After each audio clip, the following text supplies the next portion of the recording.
Saludos, amigas y amigos, bienvenidos a este vuestro canal. Hoy vamos a hablar, si Dios quiere, de un nuevo apartado del URTES de un curso de milagros, incluido en el capítulo cuarto, la raíz de todo mal, y que lleva por título la ilusión del ego-cuerpo, la ilusión del ego-cuerpo, la ilusión del ego-cuerpo, canalizado el 12 de enero de 1966 por Helen Chapman. Todas las cosas trabajan juntas para el bien, todas las cosas trabajan juntas para el bien. No hay excepciones a esto, excepto para el juicio del ego. Solo el juicio del ego nos reconoce esto, de que todas las cosas trabajan juntas para el bien. Por lo tanto, el bien es una realidad, tal como lo es el bien de la vida, que verdaderamente es el único bien. Lo que aquí llama bien y lo que llamamos vida y lo que llamamos amor, lo que llamamos abundancia, plenitud, eternidad, vienen a significar lo mismo, vienen a referirse a lo mismo. El control es un factor central, el control es un factor central de lo que el ego permite entrar en la conciencia, y uno al que dedica su máxima vigilancia. Al ego lo mueve el miedo, el motor del ego es el miedo, por lo tanto necesita controlar, necesito organizarlo todo, necesito tenerlo todo atado y bien atado, porque creo que mi seguridad es algo que yo improviso desde mí mismo. Entonces cosifico incluso a las personas, ¿no? Para sentirme seguro. Hago uso de ello, desde esa mentalidad de carencia, desde ese motor del miedo que activa al ego, hago uso de todo para organizar, para improvisar una armonía. ¿Por qué quiero improvisar una armonía? Porque no me reconozco a mí en la armonía del infinito, en la armonía de la vida, en la armonía de la creación, que ya se da. Eso tiene que ver con lo de no comer del árbol del bien, del conocimiento del bien y del mal. Ya te se da lo que tú buscas cuando intentas comer del árbol del conocimiento del bien y del mal, ya te se ha dado. Por lo tanto, lo que tú aportes tiene que ir más allá, tiene que expandir aquello que ya se te da. El ego no reconoce esto y quiere improvisar una armonía. Por eso las instituciones sociales, ¿no? Por eso, porque se busca construir una paz desde afuera.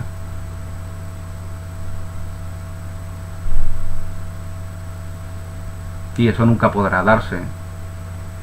Se construye desde adentro. Es decir, más que construir, permitimos que la paz reconocida en nosotros se expanda desde nosotros, que nos convirtamos en vehículos que den noticia de esa paz. Yo sin mi Padre no puedo hacer nada. Eso nos dice el mismo Jesús, el iluminado, el Maestro.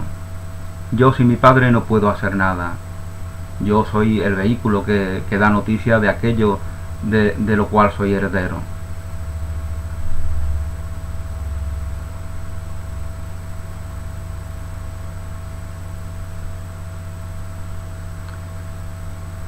El control es un factor central de lo que el ego permite entrar en la conciencia y uno al que dedica su máxima vigilancia. Esta no es la manera por la que la mente equilibrada permanece unida.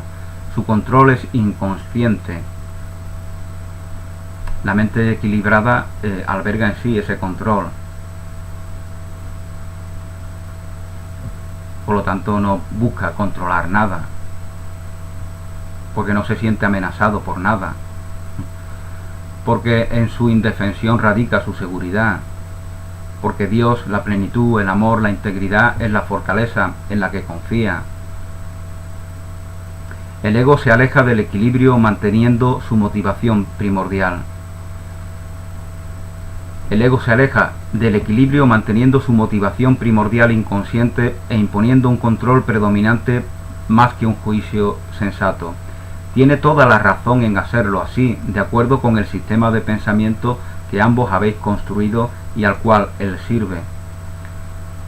Ambos se refiere a Helen y a Bill, porque se está dirigiendo a ellos de manera muy directa en esta ocasión. Pero ellos son un hombre y una mujer que están en el mundo para hacer un trabajo interior igual que tú y yo. O sea que lo que aquí se les dice a ellos, se nos está diciendo a todos. Un juicio sensato inevitablemente sentenciaría contra él, y debe ser eliminado por el ego en aras de su propia conservación. El ego elimina cualquier juicio sensato. Para el ego no hay sensatez, porque el ego es insensatez de por sí. El ego es contradicción de por sí. En el propio ego se manifiesta, se evidencia su propia autodestrucción. Y esto somos conscientes desde la sensatez. Un motivo crucial del desequilibrio, a veces estas cosas pueden resultar un poco retorcidas y enrevesadas. Eso da noticia de lo tomados que estamos por el ego, ¿no? Y algunas personas incluso se les da un mal efecto estas enseñanzas. Lo que tienen que hacer es quizás aproximarse a algo más sencillo, algo que resuene con ellos, que es igual de verdadero, que puede ser igual de verdadero, el Ho'oponopono. Para mí un curso de amor es mucho más preciso, mucho más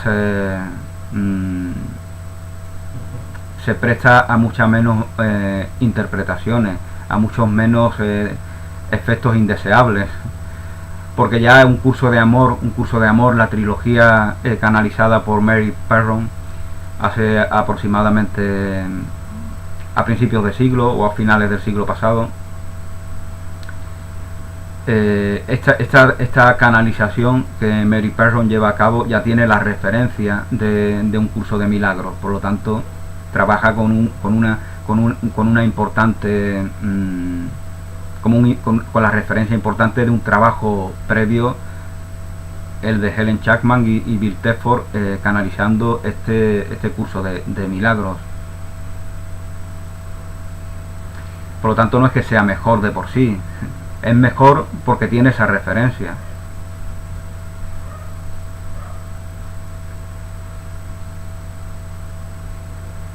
Bueno, vamos a seguir hablando de lo que se nos decía en este apartado, la ilusión del ego-cuerpo. Bueno, os comentaba que algunas personas tienen un mal efecto en ello. Eso es por lo que vemos esos activistas, ¿no? En contra de un curso de milagros. Ellos dan noticia del mal efecto que ha tenido en ellos.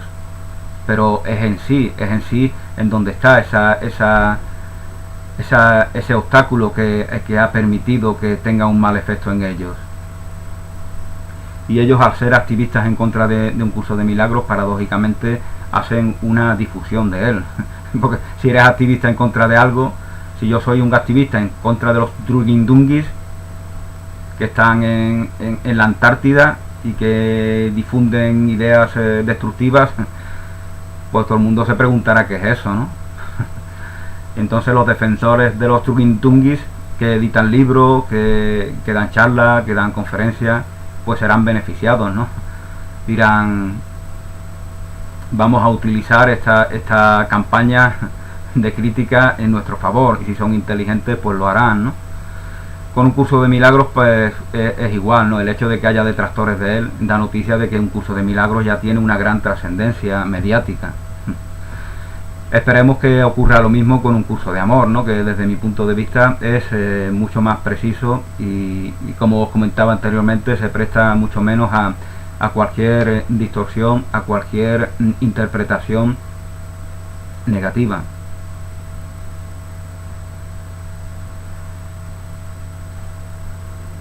Bueno, pues se nos decía que un juicio sensato desde el punto de vista del ego debe ser eliminado en aras de su propia conservación.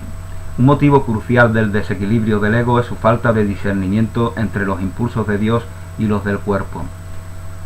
Cualquier sistema de pensamiento que haga esta confusión debe estar loco. Sin embargo, este estado de mente es esencial para el ego. La demencia es esencial para el ego. La demencia es el ego. Este estado de mente es esencial para el ego, que juzga solo en términos amenazantes o no amenazantes para él mismo. Ya desde el ego, en mi indefensión no radica mi seguridad.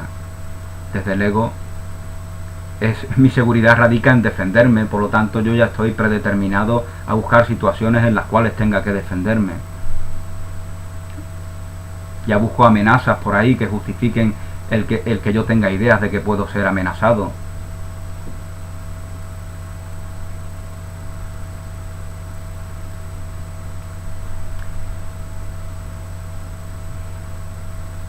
En cierto sentido, el miedo del ego a la idea de Dios es por lo menos lógico, porque esta idea ciertamente lo disipa. La idea de Dios disipa el ego. El miedo a la disolución por un principio más elevado tiene algún sentido en términos del ego. Pero el miedo al cuerpo con el que el ego se identifica tan próximamente es más descaradamente insensato. El cuerpo es el hogar del ego por su propia elección. El cuerpo es el hogar del ego por su propia elección. Es la única identificación con la que se encuentra a salvo, porque la vulnerabilidad del cuerpo es su mejor argumento de que tú no puedes provenir de Dios. La vulnerabilidad del cuerpo da noticia de que esa integridad, esa seguridad que radica en la fortaleza de Dios, en tu indefensión, esa incondicionalidad del amor, todo ello no parece ser cierto.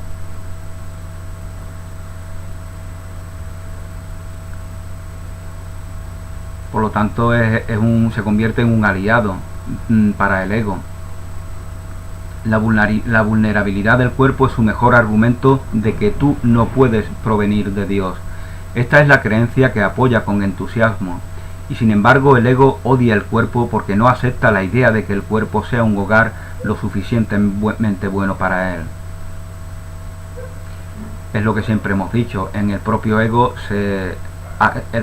alberga la contradicción que lo destruye.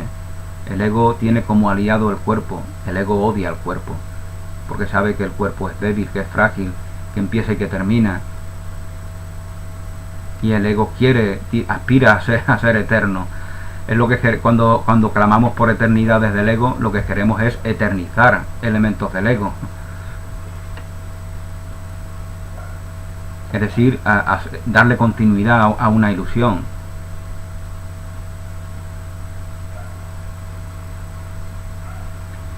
El ego odia el cuerpo porque no acepta la idea de que el cuerpo sea un hogar lo suficientemente bueno para él. Y esto es lo que de hecho aturde a la mente. Todo esto aturde a la mente. Verdaderamente lo único que es real es tu mente. Tu trabajo en la mente es lo único que da noticia de lo real en ti. Ego, cuerpo, todo eso son ideas que acontecen en tu mente. Habiéndole dicho el ego que ella es realmente parte del cuerpo, es lo que dice la ciencia oficial, ¿no? Que la mente es tu cerebro. Habiéndole dicho el ego que ella es realmente parte del cuerpo y que el cuerpo es su protector, también es constantemente informada de que el cuerpo no puede protegerla. Esto, por supuesto, no es solo verdad, sino también perfectamente obvio. Por lo tanto, la mente pregunta, ¿dónde puedo buscar protección? El cuerpo no puede protegerme. Vale, ego. Entonces, ¿dónde puedo buscar protección? A lo que el ego responde, búscala en mí. Búscala en mí. Búscala en la carencia, búscala en el motor del miedo, búscala en la necesidad de culpabilizar, de responsabilizar a los demás, etcétera, etcétera. La mente, y no sin motivo, le recuerda al ego que él mismo ha insistido en que está identificado con el cuerpo, así que no tiene sentido buscar protección en él. El ego me dice que busque protección en él, pero yo le respondo, pero si tú me dices que tu realidad es el cuerpo. Fijaos que en este diálogo ya se evidencia que la mente ni es el cuerpo ni es el ego, porque si no, no se podría dar. Si tú me estás diciendo, ego, que tu realidad es el cuerpo y que esa es la mía, ¿cómo voy a buscar en el cuerpo lo que no encuentro en ti si tú eres el cuerpo? La mente, y no sin motivo, le recuerda al ego que él mismo ha insistido en que está identificado con el cuerpo, así que no tiene sentido buscar protección en él. El ego no tiene una respuesta plausible a esto, porque no hay ninguna. El ego no tiene respuestas para nada. El ego es permanente evasión de sí mismo, porque es permanente evasión del amor, de la integridad, de la plenitud, de la abundancia, de la dicha, de la paz. Por lo tanto, él en sí es evasión. Por lo tanto, se evade de proveernos una respuesta consistente. Pero el ego tiene una solución típica. Elimina la pregunta de la conciencia de la mente. Una vez inconsciente puede y de hecho produce incomodidad, pero no puede ser respondida porque no puede ser preguntada. El ego no tiene respuestas, el ego elimina las preguntas.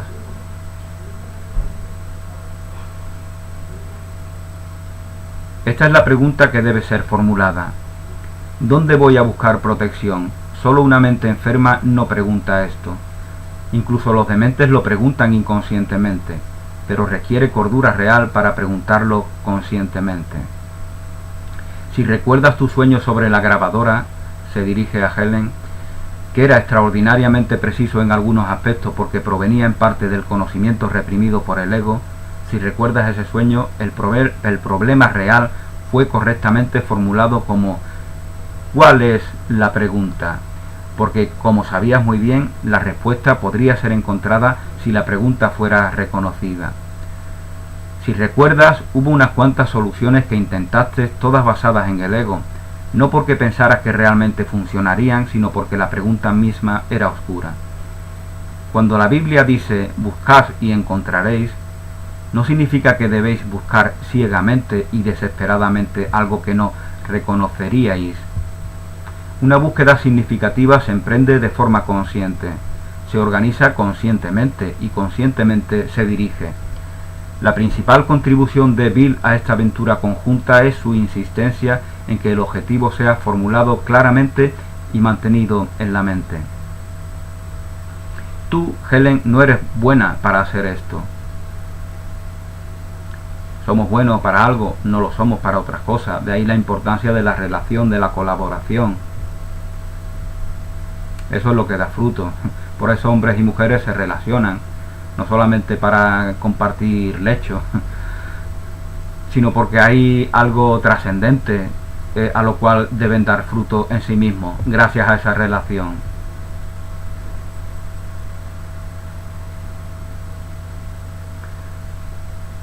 Tú, Helen, no eres buena para hacer esto.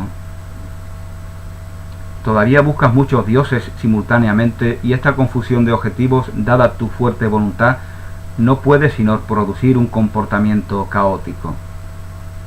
Estás dispersada mentalmente y por lo tanto te cuesta centrarte en un objetivo que se formule claramente.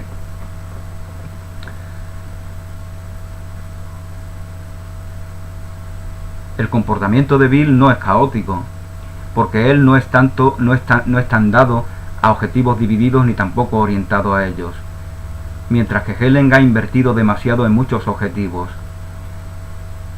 Mientras Helen ha invertido demasiado en muchos objetivos, Bill ha invertido demasiado poco en todos los objetivos. Es decir, el problema de Bill es distinto, que no tiene continuidad en invertir en ese objetivo preciso en el cual es conveniente invertir. Mientras que Helen sí invierte, pero de una manera dispersa, con lo cual el fruto, todos sus esfuerzos se van diluyendo, porque quiere abarcar demasiado. Así era la vida de Helen, ¿no? Por eso se interesaba por tantas cosas. Y tenía sentido el hacerlo, ¿no? Eso es como lo hace un novelista, por ejemplo, como quiere saber de todo lo que escribe. Lo hace Flaubert, por ejemplo. Gustave Flaubert, el novelista francés, por hablar de uno. Él quiere saber de lo que escribe, de todo al detalle, y por lo tanto cultiva todo lo que puede cultivar. No quiere dar gato por liebre. Eso tiene una consecuencia negativa, que es la dispersión, pero tiene una consecuencia positiva, que está formado en muchísimas cosas y que puede escribir las novelas que escribe. Él tiene la ventaja de una mayor libertad potencial para no distraerse. Esto también tiene que ver con esa dispersión, la distracción. Nos aburrimos de trabajar en algo y por eso nos distraemos con otras cosas. Dejamos algo para luego retomarlo. Es propio de las personas que quieren abarcar mucho. Y eso ni está bien ni está mal, pero desde el punto de vista del cual se nos está hablando ahora, eso no es adecuado.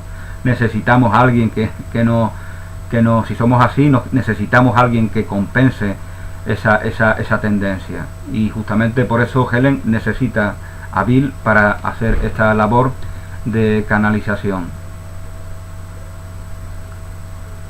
Bill hace un trabajo invisible que no queda reflejado en el texto.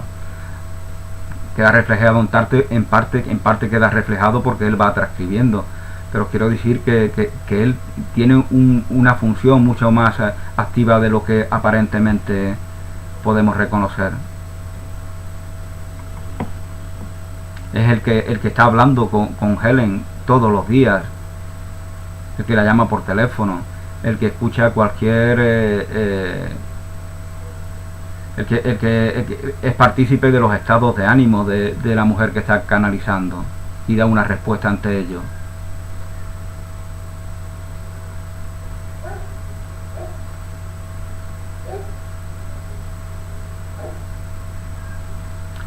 Bill tiene la ventaja de una mayor libertad potencial para no distraerse, pero no se preocupa lo suficiente de usarla. Helen tiene la ventaja de un esfuerzo mayor, pero sigue perdiendo de vista el objetivo. Bill ha sugerido muy inteligentemente que ambos debierais imponeros el objetivo de estudiar realmente este curso. No puede haber ninguna duda de la sabiduría de esta decisión para todo estudiante que quiera aprobarlo, pero conociendo ellos en el mismo momento en el que están canalizando, en el que están trabajando en el desarrollo de este curso, pues lógicamente ya están estudiándolo, ya son los primeros estudiantes de un curso de milagros. No puede haber ninguna duda de la sabiduría de esta decisión como para todo estudiante que quiera aprobarlo, pero conociendo vuestras debilidades individuales como alumnos y siendo un maestro con alguna experiencia, debo recordaros que aprender y querer aprender son inseparables. Aprender y querer hacerlo son inseparables. Todos los alumnos aprenden mejor cuando creen que lo que están intentando aprender tiene valor para ellos. Todos los alumnos aprenden mejor cuando hay un entorno gozoso de aprendizaje, porque los pedagogos han sabido crearlo. Se acabó el estudio impositivo, la letra con sangre entra, es algo opresivo, no tenéis que aprender, como si fuera... Eso es propio de la culpa. Nos sentimos culpables y creamos sistemas educativos que dan noticia de esa culpabilidad, de esa necesidad de castigar, de imponer. Eso no es educación, eso es manipulación. Eso es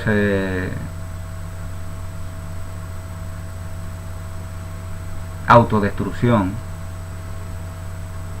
Querer inocular en nuestros niños y niñas el virus de la competencia, de la competitividad, de querer pisotear a sus semejantes, de no ponerse a su servicio.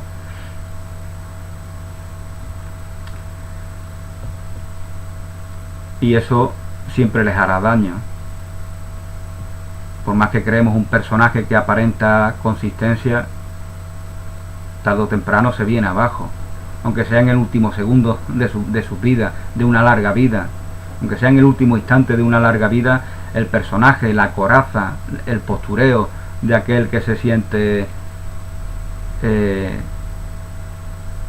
feliz en el ego, movido por el miedo, movido por la carencia, movido por la necesidad de combatir por bienes que percibe como escasos, todo ello se le viene abajo, porque tarde o temprano deja de tener sentido.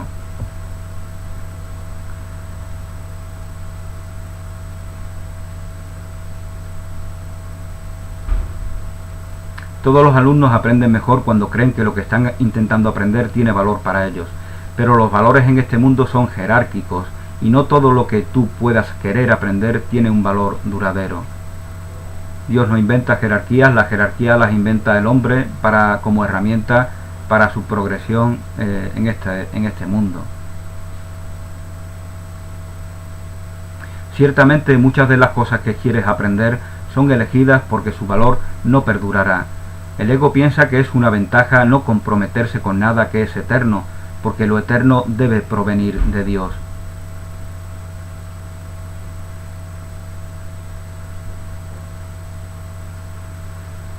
El ego, por lo tanto, busca aprender lo que está en relación con lo que no es permanente. Porque lo que es permanente, lo que es eterno, proviene de Dios y por lo tanto le va a dar noticia de su propia ilusión. La eternidad es una función que el ego ha intentado desarrollar, pero ha fracasado sistemáticamente. Te puede sorprender saber que si el ego hubiera querido hacerlo, podría haber hecho lo eterno, porque como producto de la mente está dotado con el papel de su propio creador. Pero la decisión para hacer esto, más que la capacidad para hacerlo, es lo que el ego no puede tolerar. Esto es porque la decisión, el ego empieza y termina. En el mundo todo empieza y todo termina, como interpretamos al mundo. Por lo tanto, el ego necesita justificar que todo es así. La idea de lo permanente no le interesa. La amistad, la bondad, la belleza, la creatividad, la incondicionalidad, la eternidad, el infinito, todo ello ni empieza ni termina, y son ideas que no les interesa al ego, a menos que la adapte para su sistema de pensamiento basado en la carencia.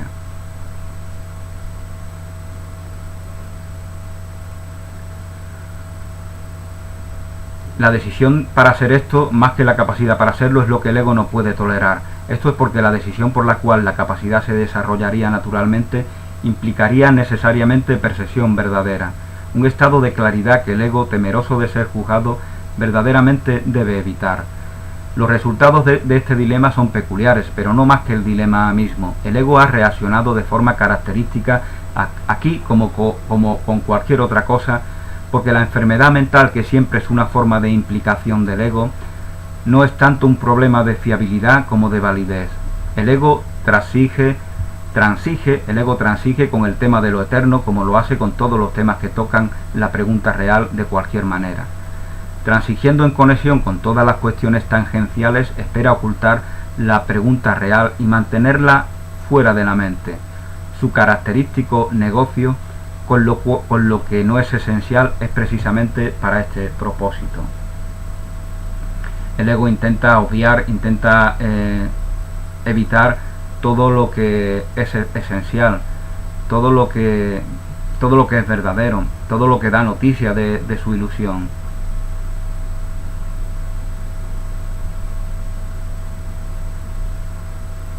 Considera los intentos de los alquimistas de los tiempos antiguos de convertir metal básico en oro. Esto se mecanografió, se nos da una nota, perdón. Oro se mecanografió originalmente como Dios. Oro es gold, Dios es God. En inglés, oro es gold, G-O-L-D, y Dios es God, G-O-D. Una nota del traductor. Y Helen Oville, mejor dicho, que era el quien estaba mecanografiando los textos manuscritos de Helen,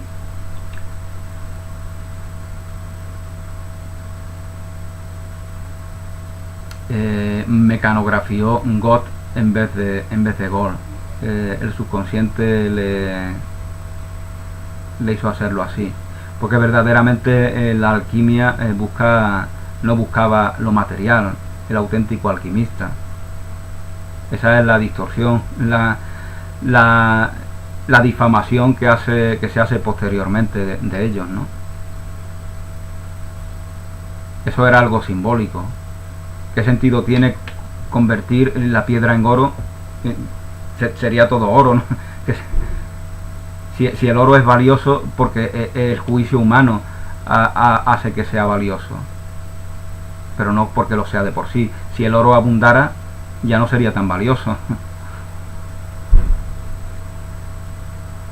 Entonces esto es algo simbólico. Se trata de la piedra del conocimiento que permite que nos convirtamos a ese conocimiento. La pregunta que el alquimista no se permitió a sí mismo preguntarse fue ¿para qué? No podía preguntarse esto porque inmediatamente se haría aparente que no tenían sentido sus esfuerzos, incluso si tenían éxito. El ego también ha tolerado pues parece ser que aquí se nos habla de unos alquimistas codiciosos que no son los verdaderos alquimistas, ¿no? Pero esto pasa como en todo, ¿no? En todo es como lo que decía... bueno, no quiero hablar de algo específico, ¿no? Pero como en todo el mundo de las enseñanzas espirituales, ¿no? Hay maestros que son auténticos y hay maestros que son movidos por el ego. Entonces no es que nos engañen, sino que se engañan a sí mismos. Los maestros falsos no existen como seres, como personas que nos engañan. Si nos engañan es que estamos sintonizando con ese engaño. Por lo tanto es que nos estamos engañando a nosotros mismos, porque queremos ver autoridad afuera y entonces buscamos un falso maestro que nos justifique el querer ver esa autoridad afuera. Pero los falsos maestros son nuestros hermanos y hermanas que nos piden amor. Son falsos maestros porque se engañan a sí mismos, porque intentan improvisar un conocimiento, desarrollando la inventiva del ego, intentan improvisar en la apariencia de que hay un conocimiento, en lugar de reconocérselos en sí.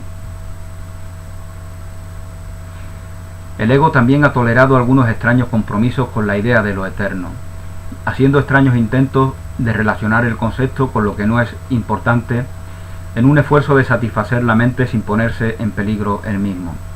Así, ha permitido que muchas buenas mentes se dediquen al movimiento perpetuo, no a pensamientos perpetuos. No a pensamientos perpetuos. Preocuparse con problemas conceptuales erigidos para ser incapaces de solución son otros de los recursos favoritos del ego para impedir a las mentes poderosas un progreso real en el aprendizaje. Preocuparse por problemas conceptuales, por conceptos formales, es lo que hacemos en el mundo, discutimos por formas, ¿no? Discutimos por lo que significan las palabras, que son símbolos de símbolos, y por lo tanto una discusión en torno a ello da noticia de que no estamos reconociendo el contenido, porque en el contenido no se puede dar discusión alguna. Los problemas de la cuadratura del círculo o de llevar el número pi al infinito son buenos ejemplos. Un intento más reciente del ego es particularmente notable: la idea de conservar el cuerpo en hibernación y darle así un tipo de limitada inmortalidad que el ego puede tolerar está entre las atracciones de la mente. Hay que resaltar que en todas estas tácticas dilatorias la cuestión que nunca se preguntan aquellos que las persiguen es ¿para qué? ¿Para qué? Esta es la cuestión que tú debes aprender a preguntar en conexión con todo lo que tu mente elija emprender. ¿Cuál es su propósito? Cualquiera que sea, no dudes que canalizará tus esfuerzos automáticamente. Cuando tomas una decisión de propósito, entonces has hecho una decisión sobre el esfuerzo futuro, una decisión que permanecerá en efecto a menos que cambies de decisión. Los psicólogos están en una buena posición para darse cuenta de que el ego es capaz de hacer y aceptar como reales algunas asociaciones muy distorsionadas que no son verdaderas.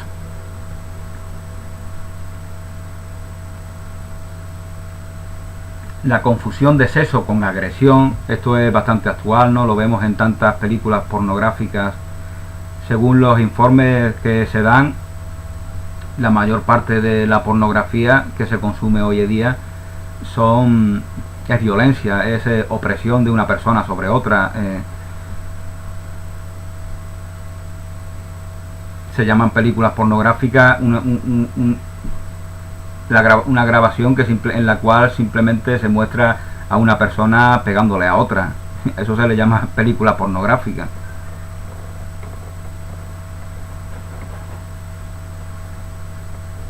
Y estas películas pues se distribuyen en los países de Occidente con el sello de los ministerios de cultura, recibiendo subvenciones, etcétera, etcétera.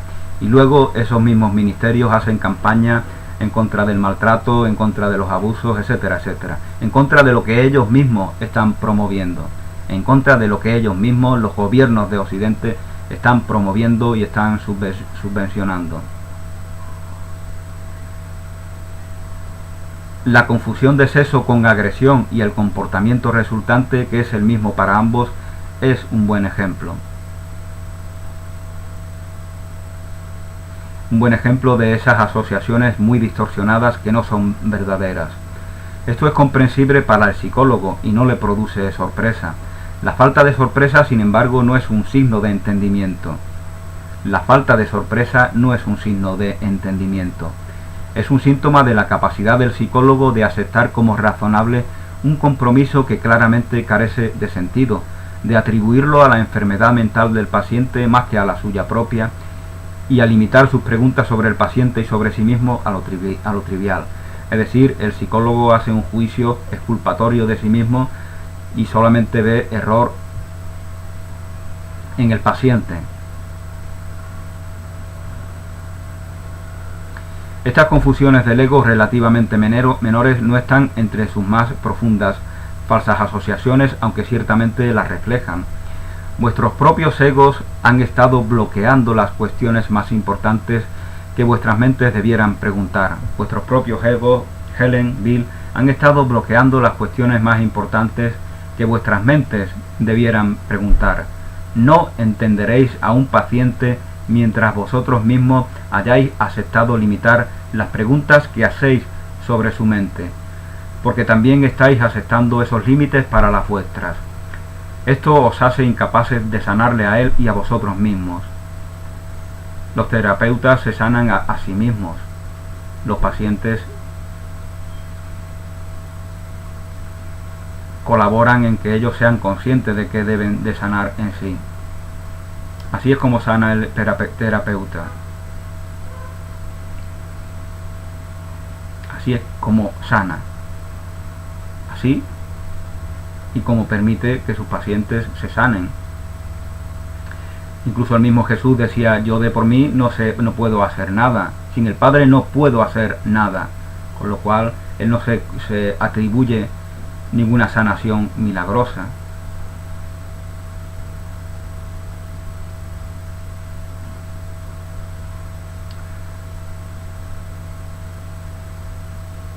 Esto os hace incapaces de sanarle a él y a vosotros mismos. Mientras os veáis separados del paciente,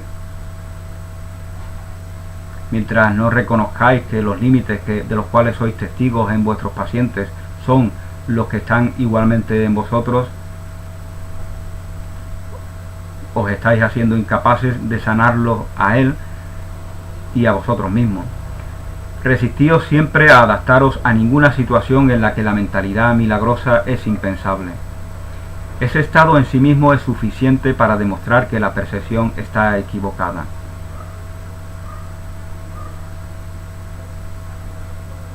Resistíos siempre a adaptaros a ninguna situación en la que la mentalidad milagrosa es impensable. La mentalidad milagrosa es la única que nos puede hacer trascender este mundo de ilusiones. Este mundo de ilusiones es este mundo del ego, de la carencia, del miedo, que da origen a la guerra, al conflicto, al ataque, al miedo.